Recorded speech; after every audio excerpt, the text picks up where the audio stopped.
सतगुरु जी तो पुछिए पातशाह जी तुहाडे मुताबिक सिख कौन हुंदा है? तो पातशाह जी वचन करते हैं, सो सिख सखा बंधप है भाई जे गुर के भाणे विच आवे। पातशाह जी कहते सिख वो है जिहड़ा गुरु के भाणे च आ जाए, भाव जिहड़ा गुरु की सिक्ख्या मुताबिक चलदा। ते जे सिख नूं यही ना पता होवे मेरे गुरु की सिक्ख्या की है, जे यही ना पता होवे साडी मर्यादा की है। हुण सानूं ये तां पता हुंदा भी साडे पिंड च की चलदा है, साडे इलाके च की चलदा है, साडी बरादरी च की चलदा है, पर यह नहीं पता हुंदा भी जे गुरु दे सिखां ते सिखां दी की मर्यादा है। सो सब तो जरूरी गल कि सानूं पता होवे साडे गुरु की सिक्ख्या की है, साडी मर्यादा की है।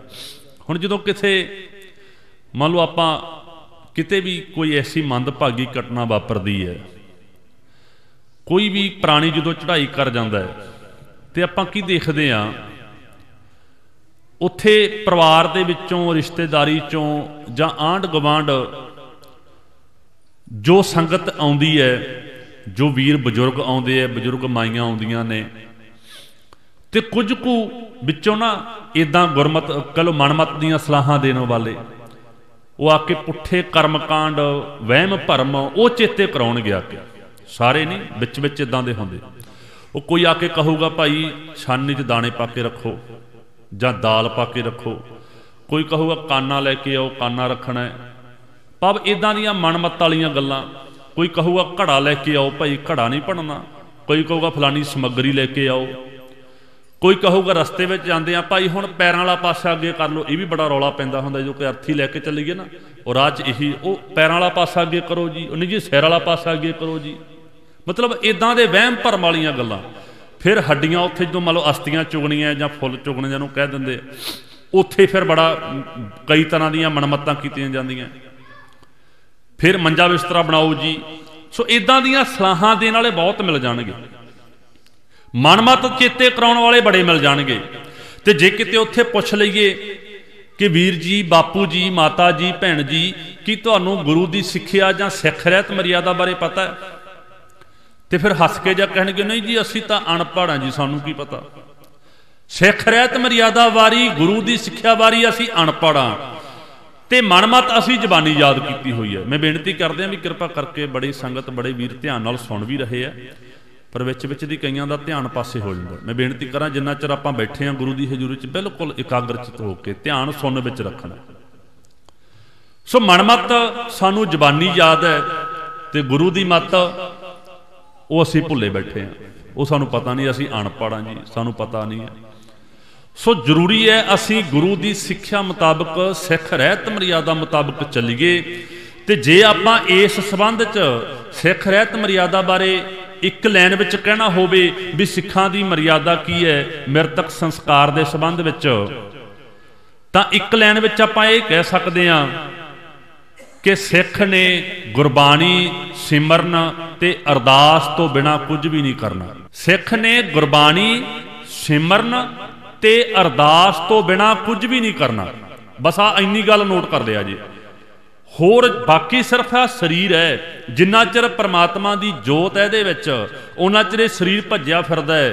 पातशाह जी कहंदे इहदे विचों जिद्दें रब्बी जोत निकल गई, ये मिट्टी तो बनिया शरीर इन्हें अखीर मिट्टी रह जाना है। कबीरा धूड़ सकेल कै पुरिया बांधी दे, दिवस चार को पेखना अंत खे की खे। कहंदे मिट्टी है इन्हें अखीर मिट्टी रह जाना है, ते मिट्टी नूं कोई जिवें मर्जी करी जावे, वो जिहड़ी आत्मा इहदे विचों निकल गई उन्होंने कोई फर्क नहीं पैंदा। गुरबाणी विचों वचन सुनो, पातशाह जी वचन करते हैं लोग आपो अपने तरीकों नाल वख वख मर्यादा दे नाल इस पंज भूतक शरीर नूं मृतक शरीर नूं वख वख तरीकों नाल संस्कार करते हैं, पर इन्हां तरीकों नाल ये तय नहीं किया जा सकता कि बंदा मरण तो बाद कित्थे गया। बाणी विचों सुनो, पातशाह जी कहंदे एक दज्ज है एक दब्बी है, एक ना कुत्ते खाहे एक पानी विच उसटी है, एक भी फिर हसन पाहे, नानक एव न जापई किथे जाए समाहे। देखो गुरु की बाणी दे वचन है। पातशाह जी कहंदे एक दज्ज है एक दब्बी है, एक ना कुत्ते खाहे, एक पानी विच उसटी है, एक भी फिर हसन पाहे। पातशाह जी कहंदे कोई तां भाई दब दिंदा, कोई साड़ दिंदा, वख वख तरीके ना लोकां दे। कोई इस शरीर नूं दब दिंदा है, कोई इहनूं साड़ दिंदा है, कोई पानी विच रोड़ दिंदा है, कोई जानवरां दे खाण वास्ते भी सुੱਟ दिंदा है, ते कई थावां ते वो खूह बने हुंदे आ जिहनूं हस्सण कहंदे आ, कहंदे कई उहनां खूहां च पा दिंदे आ। पर नानक एवं जापई कित्थे जाए समाहि। एक होर वचन सुणो बाणी विचों कि मरण तो बाद इस शरीर नूं की कीता है, किवें कीता है, इहदा आत्मा नाल कोई संबंध नहीं रह जांदा। गुरबाणी च बड़ा सौखा शब्द है। पातशाह जी आपां नूं सवाल करदे आ, सतगुरु जी कहंदे जे मरण तो बाद किसी बंदे दी डैड बॉडी नूं तुसीं चंदन चढ़ा दिओ जां उहदा चंदन दीआं लकड़ां विच संस्कार कर दिओ, दसो भाई मरण वाले नूं की मिल जूगा। सतगुरु जी आपां नूं सवाल करदे आ, बाणी विचों पढ़ो। पातशाह जी कहंदे जे मृतक को चंदन चढ़ावै उस ते कहो कवन फल पावै। पातशाह जी कहंदे जे मृतक नूं चंदन चढ़ाता, दसो भाई मरण वाले नूं की मिल जूगा। भाव की है भी कुछ नहीं मिलता। ते अगली पंक्ति पातशाह जी कहंदे जे मृतक को बिस्टा माहे रलाई तां मृतक का क्या घट जाई। बिस्टा दा अर्थ हुंदा गंदगी।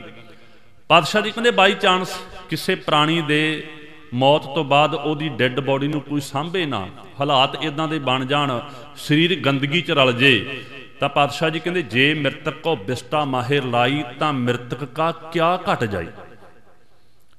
ये हुण गुरबाणी दे वचन है ना भी मरण तो बाद शरीर नूं चंदन चढ़ा दिओ, शरीर नूं दसो भाई की मिल जूगा। ते जे मरण तो बाद शरीर गंदगी च रल जे तो दसो भाई मरण वाले दा की घट जूगा। इत्थों की सिद्ध हो गया भी मरण तो बाद यह डैड बॉडी, ये शरीर, इहदा आत्मा नाल कोई संबंध नहीं। भावें इहदा संस्कार कर दिओ, भावें इहनूं मतलब कहण दा भाव इहनूं ये अस्थियां जिथे मर्जी लै जाओ, जिथे मर्जी पाओ, जो मर्जी करी जाओ, कहंदे इहदा कोई फर्क नहीं, इहदा कोई संबंध नहीं। पर अपने वास्ते की है सब तो दी बेस्ट, सब तो वधिया तरीका संस्कार का तरीका। तो आप सब तो जिहड़ा वधिया तरीका वो अपनाया सिख कौम ने। जे उस तो भी वधिया मान लो जिमें फॉरन दे विच ज़्यादातर जिहड़े है संस्कार ही जिहड़े है वो इलैक्ट्रॉनिक भट्ठियां भाव बिजली वाली मशीनां नाल हुंदे आ, वो इस तो भी वधिया, नाले खर्चा घट आउंदा, नाले टाइम घट लगदा, नाले प्रदूषण भी नहीं हुंदा।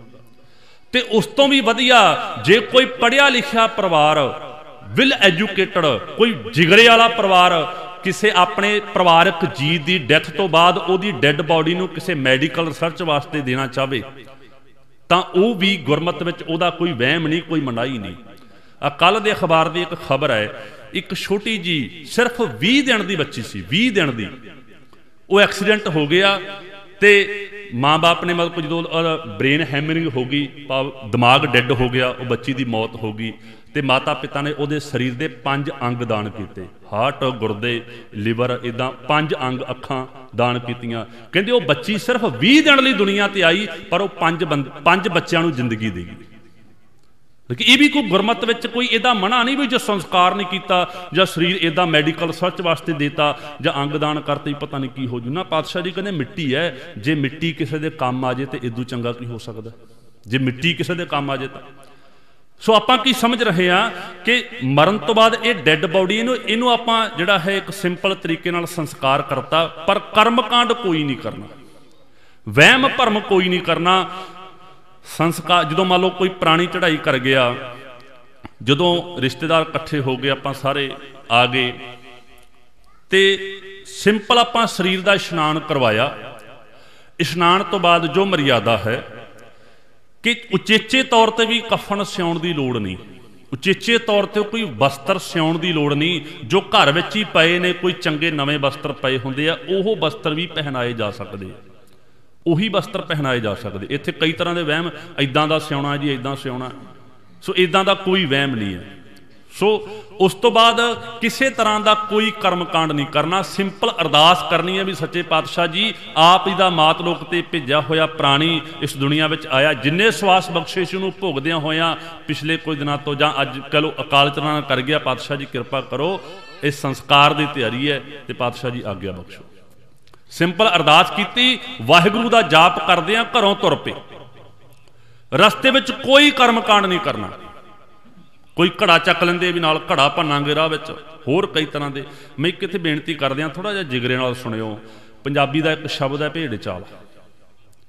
भेड़ चाल की हुंदी है, जे आपां भेड़ चाल की डेफिनेशन समझनी होवे तां 3 गल्लां ने कि वो कारज जिहड़ा बिना लोड़ तो, जिहदी लोड़ ना होवे और बिना सोचे समझे, ते तीजी गल है भी किसे दी रीस करके, किसे वल वेख के जिहड़ा काम कीता जांदा है उहनूं भेड़ चाल कहा जांदा है। फिर सुनियो जी, बिना लोड़ तो, बिना सोचे समझे, सिर्फ दूजे दी रीस करके जिहड़ा काम कीता जांदा उहनूं भेड़ चाल कहा जांदा है। मेरे ख्याल तुसीं इस गल नाल सहमत होवोगे। ते जे हुण आपां आ घड़ा भन्नण वाली गल करिए, वैसे तो पता नहीं किन्ने कर्मकांड किए जाते हैं जिहड़े सारी भेड़ चाल की कैटागरी च आउंदे आ, पर मैं इत्थे सिर्फ एक दा जिक्र कर लगा। जिहड़ा घड़ा भन्निया जांदा है, तुहाडे विच 70-80 साल दीयां माईयां भी बैठियां ने, बजुर्ग भी बैठे है, तुसीं कई बारी ये कर्मकांड अपने हत्थीं कीता भी होना है ते कई बारी करदिआं नूं वेखिआ भी होना है। की कोई दस सकदा है जी जिहड़ा घड़ा भन्नदे आ उहदी की लोड़ है? उहदी कोई लोड़ है? एक जिवें लोड़ हुंदा ना, मान लो पुरानी चढ़ाई कर गए, आपां कहने भी बालन लैके आओ, लोड़ है ना, वो तां बालन दी लोड़ है। जां होर मान लो किसी वेले भी नहीं अग बलदी, कोई तेल की लोड़ पै सकती, घ्यो की लोड़ पै सकती, वो एक लोड़ है। कि इदां घड़ा भन्नण की कोई लोड़ है? दूजी गल कि घड़ा भन्नण की कोई सानू समझ है? इहदा कोई मतलब बनता है? इहदी कोई तुक बनती है? जां इह क्यों भन्निया जांदा, इहदे बारे कोई समझ है? हाँ, ये वक्री गल है भी पुराने समय विच घड़ा ही साडी फ्रिज हुंदा सी, घड़ा ही साडे लई वाटर कूलर हुंदा सी, पीण वास्ते पानी का प्रबंध कर लिया, घड़े भर के पानी दे लै गए, पानी पी लिया, घड़े वापस ले आंदे, वो एक वक्री गल है। पर एक घड़ा आपां लैके तुर पे रस्ते विच ऐ उपर दी घुमाया भनता, दसो जी दी कोई समझ है? फिर हुण सानू लोड़ भी नहीं, समझ भी नहीं, तो भनदे क्यों आ? क्योंकि लोकी भनदे आ जी, लोकां वाल वेख के आपां भी भनता। फिर घड़ा भनना की हो गया जी? बोलो जी, घड़ा भनना की हो गया? भेड़ चाल, बिना लोड़ तो, बिना सोचे समझे, सिर्फ लोगों की रीस करके जिहड़ा काम कीता जांदा उहनूं भेड़ चाल कहा जांदा है। तो इहो जिहियां पता नहीं किन्नियां कु भेड़ चालां सिर्फ असीं लोकां वाल वेख, लोग किदां करदे आ जी, साडे पिंड च इदां चलदा जी, साडी बरादरी च इदां चलदा जी, असीं लोकां वाल वेख वेख के वो कर्मकांड करी जांदे आ, पता सानू भी नहीं भी है की इहदा मतलब की बनदा है जी। ते फिर उदों बाद फिर जो संस्कार हो गया जी, हुण अस्थियां फलानी थां ते पा के आउणीआं जी, फिर मुक्ति मिलती है। जिवें आपां पहलां समझ लिया भी शरीर का जदों डैथ होण तो बाद ये डैड बॉडी का मिट्टी का कोई संबंध ही नहीं आत्मा नाल, ते फिर हड्डियां पा के मुक्ति किवें मिलूगी? अस्थियां पा के मुक्ति किवें मिलूगी?